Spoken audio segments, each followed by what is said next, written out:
بسم اللہ الرحمن الرحیم۔ السلام علیکم سامعین کرام، آج کا بیان اعتقاد کے موتی کے متعلق ہے۔ سامعین کرام، عملی نصیحت کرتے ہوئے حکم کا لہجہ اختیار نہیں کیا جاتا، پھر وہ ماتحتوں پر زیادہ اثر کرتی ہے۔ وہ ناصح جس کا عمل دوسروں کو نصیحت کا سبب بنے وہ زیادہ بہتر ہے۔ آقائے دو جہاں حضور اکرم صلی اللہ علیہ وآلہ وسلم کے ممبر کے 3 درجے تھے۔ خطبے کے وقت حضور اکرم صلی اللہ علیہ وآلہ وسلم سب سے اوپر درجے پہ بیٹھا کرتے تھے۔ پھر حضرت سیدنا ابو بکر صدیق رضی اللہ تعالیٰ عنہ نے احتراماً دوسرے درجے پر بیٹھنا شروع کیا۔ حضرت سیدنا عمر فاروق رضی اللہ تعالیٰ عنہ نے تیسرے درجے پر بیٹھنا شروع کیا، اور حضرت سیدنا عثمان غنی رضی اللہ تعالیٰ عنہ جب خلیفہ منتخب ہوئے تو آپ رضی اللہ تعالیٰ عنہ پھر سے حضور اکرم صلی اللہ علیہ وآلہ وسلم والے درجے پر بیٹھنا شروع ہو گئے۔ لوگوں نے وجہ دریافت کی تو آپ رضی اللہ تعالیٰ عنہ نے فرمایا کہ اگر میں تیسرے درجے پر بیٹھتا تو لوگ سمجھتے کہ میں عمر رضی اللہ تعالیٰ عنہ جیسا ہوں، اور اگر دوسرے درجے پر بیٹھتا تو لوگ سمجھتے کہ میں ابو بکر رضی اللہ تعالیٰ عنہ جیسا ہوں۔ اب اگر میں حضور اکرم صلی اللہ علیہ وآلہ وسلم والے پہلے درجے پر بیٹھتا ہوں تو اس کی وجہ یہ ہے کہ مجھے ان جیسا کوئی نہیں سمجھ سکتا۔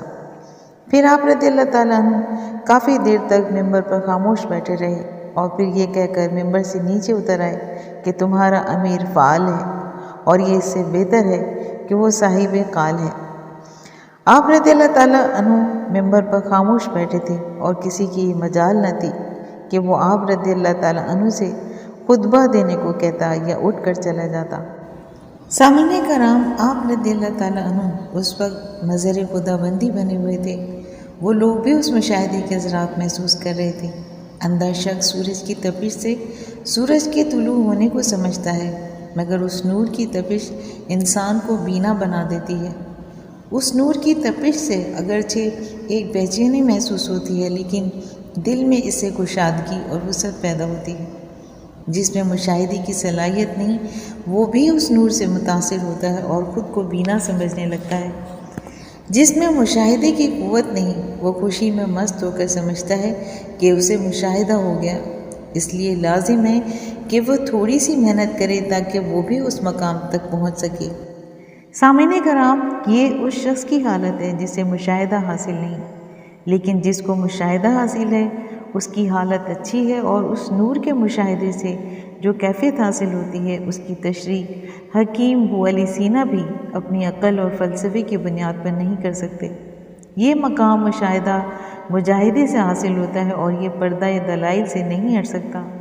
جو شخص نبوت کے واسطے کے بغیر محض عقلی دلائل سے وصول علی اللہ کی کوشش کرتا ہے، اس کے لیے ہلاکت ہے، کیونکہ عقل کا وہ ہاتھ جو اس پردے کو ہٹانے کی کوشش کرے گا، خدائی تلوار وہ ہاتھ ہی کاٹ دے گی۔ عقل کے ہاتھ سے یہ پردہ ہٹانے کی کوشش دراصل ممکن ہی نہیں ہے۔ سامعین کرام، زبانی دلائل سے مشاہدے تک پہنچنے کے لیے اگر میں 20 سال کا فاصلہ بتاؤں تو وہ بھی کم ہے۔ کہیں مشاہدے کی دوری سے وہ گھبرا کر اس کی کوشش نہ چھوڑنا، کیونکہ جب اللہ تعالیٰ اس فاصلے کو کم کرنا چاہیں گے تو فوراً کم کر دیں گے۔ ستاروں کا فاصلہ زمین سے کروڑوں سال کی مسافت ہے، لیکن قدرت خدا بندی ان کی روشنی کو آنن فانن زمین تک پہنچا دیتی ہے۔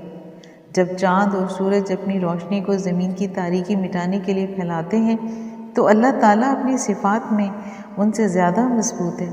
اللہ تعالیٰ کی قدرت یہ ہے کہ وہ مختلف اجسام کے اثرات جو کہ مثبت ہوں یا منفی زمین کی مخلوق کے مطابق باوجود اس قدر فاصلے کی ان کو زمین تک پہنچاتا ہے یا ان نقصان دہ اثرات کو ختم کر دیتا ہے۔ آفتاب حق کے سامنے ان اثرات کی کیا حقیقت ہے؟ جس طرح ستارے زمین پر اثر انداز ہوتے ہیں، اسی طرح انبیاء علیہ السلام اور اولیاء اللہ علیہ السلام کا وجود ستاروں پر اثر انداز ہوتا ہے۔ اہل عقل انسان کو عالم صغیر اور جہان کو عالم کبیر تصور کرتے ہیں۔ اہل اللہ قرب حق کی وجہ سے انسان کو جہان کبیر اور دنیا کو جہان صغیر سمجھتے ہیں۔ ایسا اس لیے ہے کہ اہل فلسفہ کی نگاہ صرف انسانی جسم پر ہے، یاد رکھیے کہ اگر انسان کی تخلیق قدرت کی منشا کے مطابق نہ ہوتی تو اس عالم کو پیدا نہیں کیا جاتا۔ درخت کی ٹہنی پہلے ہوتی ہے پھر پھل، اور اگر پھل کو حاصل کرنا مقصود نہ ہوتا تو ٹہنی کے وجود کی کیا اہمیت تھی؟ پھل مقصود نہ ہوتا تو پھر کوئی درخت بھی نہ ہوتا۔ بس زمانی طور پر پھل بعد میں ہے، لیکن غایت کے اعتبار سے وہ پہلے ہے۔ حضور اکرم صلی اللہ علیہ وآلہ وسلم کا فرمان مبارک ہے کہ میں بروز محشر لوائے حمد اٹھانے والا ہوں، جس کے نیچے حضرت آدم علیہ السلام اور دیگر انبیاء علیہ السلام ہوں گے، اور میں اس پر فخر نہیں کرتا۔ اس لیے فرمایا گیا کہ حضرت آدم علیہ السلام اور ان کی اولاد کی تخلیق سے مقصود حضور اکرم صلی اللہ علیہ وسلم کی ذات گرامی تھی۔ چونکہ مقصود حضور اکرم صلی اللہ علیہ وآلہ وسلم کی ذات گرامی تھی، اس لیے حضور اکرم صلی اللہ علیہ وآلہ وسلم نے فرمایا کہ اگرچہ میں تمام انبیاء علیہ السلام کے آخر میں بھیجا گیا ہوں، لیکن چونکہ میں مقصود ہوں اس لیے میں سب سے پہلے ہوں۔ چونکہ حضرت آدم علیہ السلام کا ظہور حضور اکرم صلی اللہ علیہ وآلہ وسلم کے ظہور کی وجہ سے ہوا، اور حضرت آدم علیہ السلام کو ملائکہ سے سجدہ اس لیے کروایا گیا کہ ان کی پشت پر حضور اکرم آقائے دو جہاں صلی اللہ علیہ وآلہ وسلم کو نور موجود تھا۔ ہونے والی ہر شے کا تصور اور فکر اس کے خارجی وجود سے قبل ہوتا ہے۔ یاد رکھیے کہ ذکر اور مشاہدے کے درمیان فاصلے سے سالک کو گھبرانا نہیں چاہیے۔ قدرت جب چاہے گی اس فاصلے کو کم کر دے گی۔ اگر سفر میں کامیابی ہو جاتی ہے تو راستے کا فاصلہ اور دشواری ہرگز محسوس نہیں ہوتی۔ انسان کا دل ہزاروں میل کا فاصلہ طے کر کے کعبہ پہنچ جاتا ہے۔ اللہ تعالیٰ کا کرم ہو تو جسم میں دل کی رفتار اختیار کر لیتا ہے۔ بہت سے اولیاء اللہ علیہ السلام سے ایسی کرامت ظاہر ہوتی ہیں کہ راستے کی لمبائی جسم کے لیے ہے، روح کے لیے نہیں ہے۔ معراج کی رات انبیاء علیہ السلام کے ساتھ بھی یہی صورت پیش آئی۔ مجاہدہ کرنے والے کو بس قبل و کال ختم کر کے عمل میں مشغول ہو جانا چاہیے، اور اللہ تعالیٰ سے امید ہے کہ وہ مشاہدے کی منزل تک پہنچا دے گا۔ دنیا سے آنکھیں بند کر کے عمل کیا جائے تو منزل ضرور مل جاتی ہے۔ آقائے دو جہاں حضور اکرم صلی اللہ علیہ وآلہ وسلم اور صحابہ کرام رضی اللہ تعالیٰ عنہ کی سیرت پاک پر عمل کرنے سے یقیناً انسان نجات پا سکتا ہے۔ سالک کے لیے مرشد کامل کی محبت حضرت نوح علیہ السلام کی کشتی کا کام کرتی ہے۔ سالک خواہ کیسا ہی کیوں نہ ہو، راہ سلوک بغیر شیخ کامل کے طے کرنا مشکل ہے۔ شیخ کامل کبھی سالک کی تربیت صفت جمال سے کرتا ہے اور کبھی صفت جلال سے۔ شیخ کامل کی نرمی اور سختی دونوں روحانی مدارج کی ترقی کا سبب بنتی ہیں۔ شیخ کامل کی محبت اور غصہ دونوں کے اثرات مرید کے لیے مفید ہیں، لہٰذا اثر کے لحاظ سے ایک دوسرے کی ضد نہیں ہیں۔ شیخ کامل اپنے قہر سے مرید کو متواضع بناتا ہے اور اس میں اخلاق حسنہ کا بیج بوتا ہے۔ مرید کی اس روحانی شادابی کو شیخ کامل دیکھتا ہے۔ سامعین کرام، یاد رکھیں کہ شیخ کامل کے ساتھ بے اعتقادی حصول فیض کی راہ میں سب سے بڑی رکاوٹ ہے۔ حضرت اویس قرنی رضی اللہ تعالیٰ عنہ یمن میں رہائش پذیر تھے، اور وہ بہت بڑے عاشق رسول صلی اللہ علیہ وآلہ وسلم تھے۔ وہ بعض مجبوریوں کی وجہ سے حضور اکرم صلی اللہ علیہ وآلہ وسلم کی خدمت اقدس میں حاضر نہ ہو سکے۔ حضور اکرم صلی اللہ علیہ وآلہ وسلم نے فرمایا کہ میں یمن کی جانب سے اللہ تعالیٰ کی خوشبو پاتا ہے۔ حضور اکرم صلی اللہ علیہ وآلہ وسلم کی اس فرمان کا مطلب حضرت اویس قرنی رضی اللہ تعالیٰ عنہ کی خوشبو ہے۔